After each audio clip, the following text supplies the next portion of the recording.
नमस्कार साथियों, मैं मनीष भारती संस्कृति आईएएस प्लेटफॉर्म पर आप सभी का स्वागत करता हूं।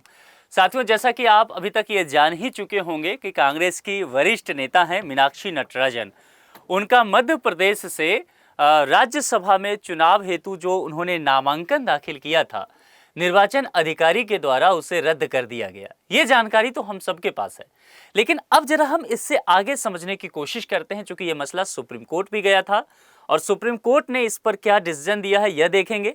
क्या मीनाक्षी नटराजन के लिए दरवाजे बदल गए, मतलब पूरी तरह से बंद हो गए हैं, या आगे वो कहीं अपील कर सकती हैं, यह भी समझने की कोशिश करेंगे। और सबसे महत्वपूर्ण बात हम ये जानेंगे कि क्या किसी भी जो व्यक्ति होते हैं वो राज्यसभा के लिए अगर नामांकन भरते हैं पर्ची, तो क्या उनको रद्द किया जा सकता है? क्या पहले पूर्व सूचना देकर के सही नहीं करवाया जा सकता है? और नामांकन रद्द होता है तो उसके पीछे के क्या कारण होते हैं? क्या ऐसी कुछ वजह होती है जिसके वजह से उनका नामांकन रद्द कर दिया जाता है? ये तमाम चीजें हम समझने की कोशिश करेंगे। इनके केस में क्या हुआ ये भी हम देखेंगे। तो ये न्यूज तो आप लोगों ने सबने देख ही लिया होगा। फिलहाल ये सारी बातें हम सब तक खबर पहुंच चुकी है। मीनाक्षी नटराजन कौन है, जरा सबसे पहले इनके विषय में समझ लीजिए। कांग्रेस की वरिष्ठ नेता रही हैं और पूर्व लोकसभा सांसद भी रही हैं।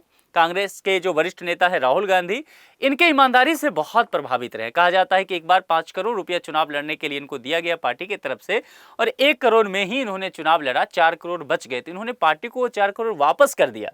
तो राहुल गांधी इनके ईमानदारी से बहुत खुश हुए और इसीलिए राज्यसभा का टिकट इनको दिया भी गया। वर्ष 2009 से 14 के दौरान ये सांसद रह चुकी हैं। पूर्व राष्ट्रीय अध्यक्ष युवा कांग्रेस की रही हुई हैं। कांग्रेस संगठन में बहुत सारे पद पर इन्होंने काम किया है और राहुल गांधी के बेहद करीबी मानी जाती हैं। तो निश्चित तौर पर ये इनका एक बायोडाटा हुआ, अच्छा खासा प्रोफाइल है। अब इनका नामांकन होना था, नामांकन हुआ भी, लेकिन नामांकन रद्द कर दिया गया। जब नामांकन होता है तो नामांकन पत्रों की जांच की जाती है, और जब यह जांच हुआ तो इनके अगेंस्ट की पार्टी जो है भारतीय जनता पार्टी, उन्होंने कुछ मुद्दे को लेकर के आपत्ति दर्ज कराई। आरोप क्या क्या रहे? मीनाक्षी नटराजन पर यह आरोप रहा कि इन्होंने अपने नामांकन पत्र के साथ जो फॉर्म 26 है, शपथ पत्र, उसमें एक न्यायालयीय मामले की पूरी जानकारी नहीं दी। यानी कि कोई केस वगैरह इन पर था, इन्होंने उसकी जानकारी नहीं दी। अब क्या ये था?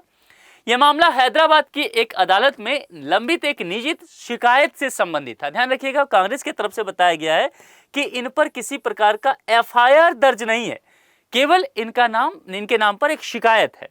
तो निर्वाचन अधिकारी ने इस बात को पाया कि उम्मीदवार द्वारा जो जानकारी नामांकन पत्र में दिया गया है वो अधूरा है, और साथ ही जो कुछ मसला है, जो शिकायत का मसला है, उस तथ्य को छुपाया गया, और यह बात जब पाया गया तो इनका नामांकन रद्द किया गया। तो यहां पर जो देखिए फॉर्म 26 की यहां पर जांच की गई और कहा गया कि कुछ तथ्य का इन्होंने खुलासा नहीं किया। मतदाताओं को उम्मीदवार के बारे में पूरी जानकारी नहीं प्राप्त हो सकी, क्योंकि हमारे देश में ये बात है कि कोई भी उम्मीदवार हो उसके विषय में मतदाताओं को पूरी जानकारी होना चाहिए। अगर ऐसा नहीं है, कुछ तथ्य छुपाया गया है, तो नामांकन निरस्त किए जा सकते हैं, और इसी आधार पर इनका नामांकन निरस्त किया गया है। विवादित मामला क्या है इसको समझिए। वर्ष 2022 में तेलंगाना में एक महिला द्वारा कांग्रेस नेता के विरुद्ध शिकायत दर्ज कराई गई थी इनके खिलाफ। बाद में अगस्त 2025 में महिला ने हैदराबाद न्यायालय में एक निजी शिकायत दर्ज कराई, और इस शिकायत में कई कांग्रेस पदाधिकारियों के साथ मीनाक्षी नटराजन का नाम भी शामिल कर दिया गया। शिकायतकर्ता का आधार ये था, यानी कि उनका ये आरोप था कि इस मामले की जानकारी जो है उन्होंने मीनाक्षी नटराजन को दिया था। ठीक है, उन्होंने आरोप लगाया कि पार्टी स्तर पर उचित कार्रवाई भी नहीं किया गया, और कुल मिलाकर के देखा जाए तो इस शिकायत में नटराजन पर किसी मूल आपराधिक कृत्य नहीं है। यानी कि जो मैंने कहा कि कांग्रेस का कहना है कि एफआईआर भी दर्ज नहीं है इनके नाम पर, कोई क्रिमिनल केसेस नहीं है, केवल एक कह सकते हैं शिकायत में इनका मात्र नाम शामिल है।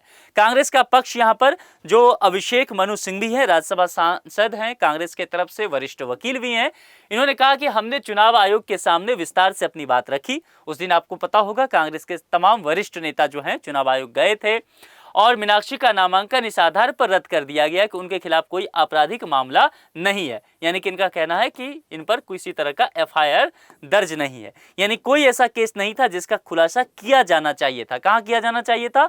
फॉर्म 26 में। तो उस फॉर्म 26 में दरअसल ये होता है कि अगर उम्मीदवार पर कोई केस रहे, आपराधिक मसला रहे तो उसको बताना होता है, पूरी जानकारी देनी होती है कि केस क्या है, केस नंबर क्या है, किस थाना में केस दर्ज है, उस पर क्या कार्रवाई हुई है, क्या आप जेल गए हैं, ये सारी जानकारी देनी होती है। लेकिन यहां पर कांग्रेस का कहना है कि एफआईआर चूंकि दर्ज ही नहीं था, केवल एक शिकायत था, वो भी प्राइवेट शिकायत था, निजी, तो ये जानकारी देने का कोई मसला होता नहीं था। तो यही बातें यहां पर कही गई है। लेकिन फिर भी जो यहां पर जांच किया गया, जांच अधिकारी को लगा कि यह मामला इतना गंभीर हो जाता है कि इनका नामांकन ना लिया जाए। तो यह मामला जो है सुप्रीम कोर्ट फिर यहां पर पहुंचा, लेकिन सुप्रीम कोर्ट से भी इनको राहत नहीं दिया गया। सुप्रीम कोर्ट ने जो कुछ बातें कही उसको समझते हैं। इस याचिका को सुनवाई योग्य उन्होंने नहीं माना, यानी कि पीआईएल को खारिज कर दिया। लेकिन सुप्रीम कोर्ट ने पूरी तरह से इनके लिए दरवाजा बंद नहीं किया है। इनको कहा है कि आप जनप्रतिनिधित्व अधिनियम के तहत यहां पर चुनाव याचिका दायर कर इस फैसले को आप चुनौती दे सकती हैं, यानी कि ये जो चुनाव आयोग का फैसला है, सुप्रीम कोर्ट ने कहा आप उसको चुनौती कर सकती हैं।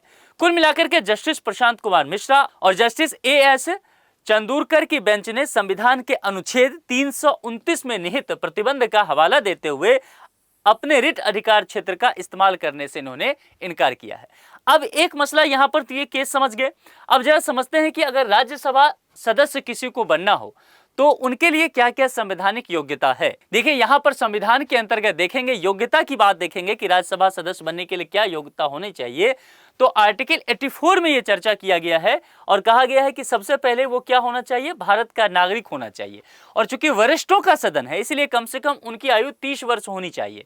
और संसद द्वारा जो निर्धारित अन्य योग्यताएं हैं कि मानसिक स्थिति सही हो वगैरह वगैरह, ये सब वो पूरा करते हों। और यहां पर दस्तावेज क्या क्या होने चाहिए, जैसे कि कहा गया कि फॉर्म 26 शपथ पत्र, उसमें आपराधिक पृष्ठभूमि के विषय में आप जानकारी देंगे, वित्तीय विवरण होना चाहिए, आपके पास चल अचल संपत्ति क्या है, देनदारी क्या है, सरकारी बकाया क्या है। इसके अलावा यहां पर देखेंगे आयकर विवरण भी देना होगा, पैन संख्या, आयकर रिटर्न की स्थिति, ये सब देना होगा। पारिवारिक संबंधी विवरण देना पड़ेगा, यानी कि पति पत्नी और आश्रित की संपत्ति, देनदारी, ये सब, पेशा क्या है, व्यवसाय क्या है, शैक्षणिक योग्यता क्या है। आप देखते होंगे कि तमाम नेताओं को लेकर के चर्चा चलते रहता है कि भाई इनके पास फर्जी डिग्री है या इन्होंने पूरी अपनी डिग्री नहीं किया है, ये सब चलते रहता है। ये सब कहाँ से पता चलता है, यही नामांकन पत्र, यही फॉर्म 26 राज्यसभा सांसद जो भरते हैं यहाँ पे, उसके द्वारा सबको जानकारी मिल जाता है। देखिए उम्मीदवार की अयोग्यता की बात करेंगे तो अयोग्य कैसे हो सकता है, यह संविधान का अनुच्छेद 102 कहता है। कुछ परिस्थिति को लेकर के चर्चा कहता है कि वह व्यक्ति लाभ का पद ना धारण किया हो, यानी कि कोई व्यक्ति जो है केंद्र या राज्य सरकार के अधीन जो लाभ का पद होगा वो धारण नहीं करेगा। कुल मिलाकर के पहले से ही किसी विशेष पद पर आर्थिक लाभ ना ले रहा हो ताकि दोहरा लाभ उसको ना मिल सके, कहने का बस इतना तात्पर्य है। मानसिक अस्वस्थता, यानी कि कोई न्यायालय अगर देखा जाए तो उसको मानसिक तौर पर अस्वस्थ घोषित ना किया हो, ठीक है, अगर कर दिया तो फिर मामला खत्म। दिवालियापन, यदि व्यक्ति अविमोचित दिवालिया हो, अगर ऐसा भी होता है तो निश्चित तौर पर वो उम्मीदवार नहीं हो सकता है। विदेशी नागरिक को लेकर के, यदि उसने किसी अन्य देश की नागरिकता ग्रहण कर ली हो तो निश्चित तौर पर भारतीय नागरिकता समाप्त, और पहली शर्त ही है कि वो भारतीय नागरिक होना चाहिए। संसद द्वारा जो कानून बनाए गए हैं उन कानूनों के अंतर्गत अयोग्यता की चर्चा करेंगे तो विशेष करके जनप्रतिनिधि अधिनियम 1951 के तहत ये सारी बातें कही गई है। तो कुल मिलाकर के यहाँ पर देखेंगे मध्य प्रदेश से राज्यसभा चुनाव में भारतीय जनता पार्टी के तीनों उम्मीदवार अब निर्विरोध निर्वाचित हो गए। चूंकि मीनाक्षी होती तो चुनाव हो सकता था, लेकिन ये तीनों अब यहाँ से निर्विरोध चुन करके पहुंच चुके हैं। एक प्रश्न आपके लिए है, इसका जवाब आप कमेंट बॉक्स में लिख करके दीजिए। यहां पर आपके लिए एक सूचना है, संस्कृति आईएएस का UPSC GS foundation hybrid batch medium English जो है मोड ऑनलाइन और ऑफलाइन में होगा। दिल्ली में बैच इंग्लिश मीडियम का 15 जून 2026 से शुरू और प्रयागराज में पहले से 7 जून 2026 से। फी अभी केवल 39,000 है, ध्यान रखना है। यहाँ पर आपको एडमिशन के डिटेल्स दिए गए हैं जिस पर आप कॉल करके या वेबसाइट पे विजिट करके अधिक जानकारी लेकर के आप नामांकन करा सकते हैं। आज के लिए इतना ही। जुड़े रहने के लिए आप सभी का बहुत बहुत शुक्रिया। Thank you so much.